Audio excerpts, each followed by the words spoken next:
Ok anh em, tiếp tục làm công việc đi. Tôi muốn trong vài giờ nữa chúng ta sẽ đến được trụ sở. Tôi có hẹn với ban giám đốc lúc 5 giờ.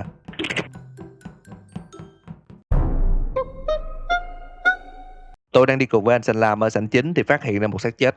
Tôi biết có chuyện gì đang xảy ra ở đây. Chắc chắn có kẻ giả mạo trong số các bạn, nên tôi quyết định sẽ đuổi tất cả ra ngoài. Trừ màu hồng vì đó là màu yêu thích của tôi. Ai có ý kiến gì không? Ok, tạm biệt. Huh, Có ai nói quản lý tàu vũ trụ là một công việc dễ dàng cơ chứ? Tiếp tục công việc nào anh em, chúng ta còn có rất nhiều thứ để làm. Vài nồi.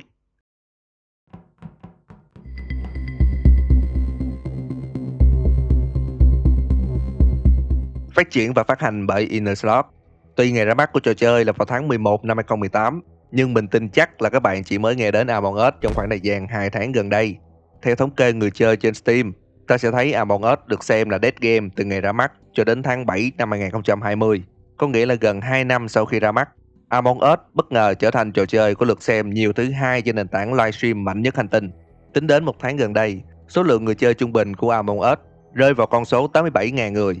Đây là con số được xem đã thành công đối với một tựa game indie và là lời nhắn cho đội ngũ Innerslot là hãy ra mắt phần 2 nhanh nhất có thể, vì đây chính là cơ hội để có thể bứt phá. Mặt khác là gamer chúng tôi đã hơi chán mấy cái bản đồ cũ rồi, nên trong phần 2 hy vọng nhà phát triển sẽ nhét tầm một chục bản đồ khác nhau để phòng trường hợp chúng tôi lại chán tiếp. Đến với lối chơi của Among Us, ta sẽ cùng 9 người chơi khác tạo thành nhóm 10 người sinh tồn trong các bản đồ của trò chơi. Trong nhóm 10 người, tùy vào điều chỉnh của chủ phòng, sẽ có ít nhất 7 crewmate, hay còn gọi là các phi hành đoàn, và nhiều nhất là 3 imposter, hay còn gọi là những kẻ giả mạo. Nhiệm vụ của phi hành đoàn là thực hiện một chuỗi các tác vụ được giao ở những địa điểm khác nhau trên bản đồ. Cứ mỗi khi hoàn thành một tác vụ, thanh nhiệm vụ màu xanh ở phía trên sẽ tăng dần. Phi hành đoàn sẽ được xác định chiến thắng màn chơi khi loại bỏ tất cả những kẻ giả mạo trên tàu, hoặc hoàn thành 100% thanh nhiệm vụ. Đối với những kẻ giả mạo, nhiệm vụ của chúng là âm thầm giết các phi hành đoàn. Kẻ giả mạo được xác định chiến thắng màn chơi khi số lượng kẻ giả mạo còn lại nhiều hơn hoặc bằng số lượng phi hành đoàn còn lại trên bản đồ. Những kẻ giả mạo cũng có thể chiến thắng khi ngắt nguồn cung cấp oxy của phi hành đoàn. Thú vị là phi hành đoàn trong quá trình làm tác vụ, nếu phát hiện ra xác chết trên tàu, sẽ có thể triệu tập tất cả mọi người trên bản đồ về phòng họp và bàn bạc để tìm ra ai là kẻ giả mạo. Sau đó, thực hiện việc bỏ phiếu để tống kẻ bị xem là giả mạo ra ngoài không gian, hoặc quăng xuống lava, hoặc đơn giản là chỉ đuổi ra khỏi tàu.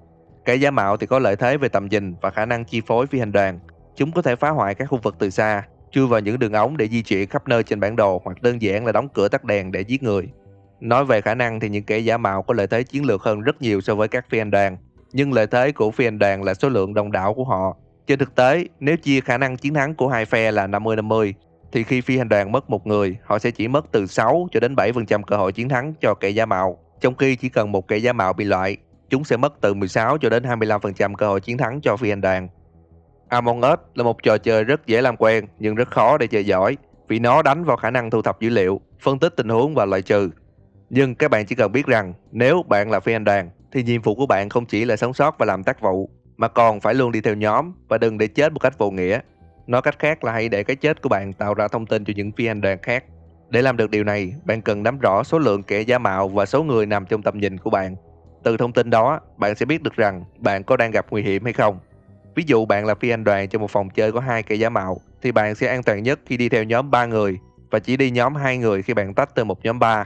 Vì nếu người bạn đi cùng là kẻ giả mạo và bạn bị giết, thì người phi hành đoàn tách ra sẽ biết rằng kẻ đi với bạn có khả năng là kẻ giả mạo. Còn nếu trường hợp xui xẻo hơn là bạn đi theo nhóm của 2 kẻ giả mạo, thì những người trong nhóm khác sẽ biết một trong 2 người, hoặc là cả 2 người đi với bạn lúc đầu đều có thể là kẻ giả mạo. Từ đó, cái chết của bạn tạo ra thông tin cho những người còn lại. Tuy họ không biết chắc chắn ai là kẻ giả mạo thật sự, nhưng nếu một trong 2 người tình nghi là phi hành đoàn, thì trong trường hợp đó họ sẽ nói rằng hãy vote tôi và sau đó vote người kia. Điều này dẫn đến việc cả 2 người đó sẽ bị loại. Nhưng hãy nhớ, như mình đã nói ở trên, những kẻ giả mạo khi mất người sẽ lỗ hơn rất nhiều so với các phi hành đoàn. Tuy là phải di chuyển theo nhóm, nhưng các bạn cũng đừng gây tình nghi cho người khác.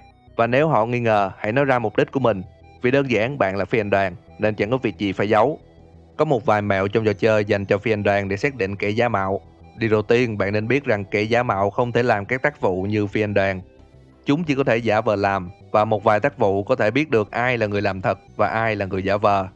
Tác vụ dễ nhận biết nhất chính là máy quét. Nếu là phi hành đoàn, bạn sẽ thấy họ di chuyển rất nhanh vào máy.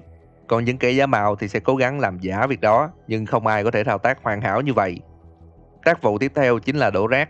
Nếu là phi hành đoàn, Khi đổ rác sẽ xả ra một đống rác ngay sau đó, trong khi những kẻ giả mạo thì chỉ giả được hành động chứ không hề có rác xả ra. Trong trường hợp bạn là kẻ giả mạo, điều quan trọng nhất bạn cần biết đó là thông tin vị trí của từng người trên bản đồ, vị trí của các đường hầm và cách hoạt động của những chức năng phá hoại. Vì đóng cửa cách ly thường hay được sử dụng vì có thời gian hồi rất nhanh và dễ gây khó chịu. Đóng cửa cũng giúp làm chậm chân và tạo sự nghi ngờ tạm thời. Chức năng mạnh nhất của những kẻ giả mạo chính là tắt đèn, một vũ khí gây giới hạn tầm nhìn trong một khoảng thời gian, đủ để bạn thu thập thông tin hoặc giết người một cách bất ngờ và đổ tội cho người khác. Hãy nhớ rằng các chức năng phá hoại không hề bị giới hạn lần sử dụng, nên bạn phải tận dụng chúng tối đa. Không nhất thiết sử dụng chức năng là phải giết người. Nhiều khi chỉ cần sử dụng để thăm dò, nhưng hãy nhớ khi có ý định giết, bạn phải luôn sử dụng chức năng.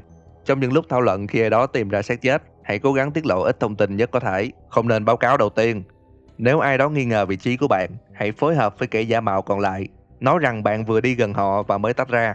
Người kia sẽ hiểu và làm chứng cho điều đó. Nếu bạn bị một phi hành đoàn dùng kế 1 đổi 1, thì trong lượt sau hãy cố gắng tắt đèn và giết kẻ ủng hộ gần nhất với người đó và đổ lỗi cho người khác, rồi dùng kế 1 đổi 1 với người đó luôn. Như vậy mạng sống của bạn sẽ có thể đổi lại 3 đến 4 mạng của team phi hành đoàn.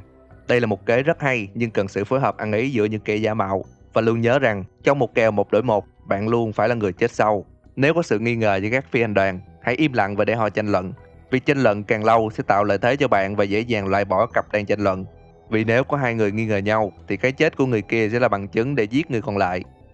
Để xử lý tình huống tốt trong Among Us, bạn cần có khả năng loại bỏ hoặc phát tán các thông tin rác, liên kết hoặc gián đoạn thông tin, đồng thời lên kế hoạch tấn công hoặc là tự vệ. Nếu có sự mâu thuẫn, hãy kiểm tra xem họ trong nhóm nào và quan sát trong lượt sau. Đối với phi hành đoàn, hãy xử lý các mâu thuẫn nhanh nhất có thể. Còn đối với kẻ giả mạo thì hãy tạo ra càng nhiều mâu thuẫn càng tốt. Cuối cùng là cốt truyện của Among Us, thứ mà các bạn có lẽ đang tìm kiếm trong video này. Các bạn sẽ nghĩ rằng đằng sau nó là cả một tổ chức tâm linh tôn thờ ma quỷ, nhưng sự thật rất đơn giản. Bối cảnh trò chơi nằm trong một vũ trụ nơi một giống loài hiện đại đã có thể du hành đến các vì sao và nghiên cứu những hành tinh. Mira, một công ty vũ trụ có trụ sở ngoài không gian là con tàu Skate, được giao sứ mệnh cử một nhóm phi hành đoàn xuống bề mặt của một hành tinh lạ để nghiên cứu. Trong quá trình khoan vào sâu bên dưới bề mặt, một loài sinh vật ngoài hành tinh sống dưới lòng đất đã ký sinh vào vài phi hành đoàn, điều khiển tâm trí và giả mạo hình dạng. Chúng đào những đường hầm bên dưới cơ sở nghiên cứu để di chuyển khắp nơi và giết các phi hành đoàn. Những phi hành đoàn còn lại, sau khi tìm thấy xác của các thành viên xấu số, đã nhanh chóng rời khỏi hành tinh Polis để trở về con tàu Skate. Nhưng họ không hề biết rằng kẻ giả mạo vẫn trà trộn bên trong đội ngũ phi hành đoàn. Vì điều đó dẫn đến toàn bộ diễn biến xảy ra trong trò chơi. Và trò chơi như thế nào thì có lẽ bạn cũng đã rõ. Và đó là giả thuyết của phân tích game xoay quanh mọi thứ trong tựa game Among Us.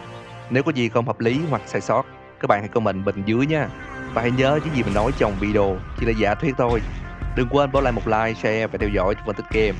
Mình là Gino và chúng ta sẽ gặp lại nhau ở video sau nhé.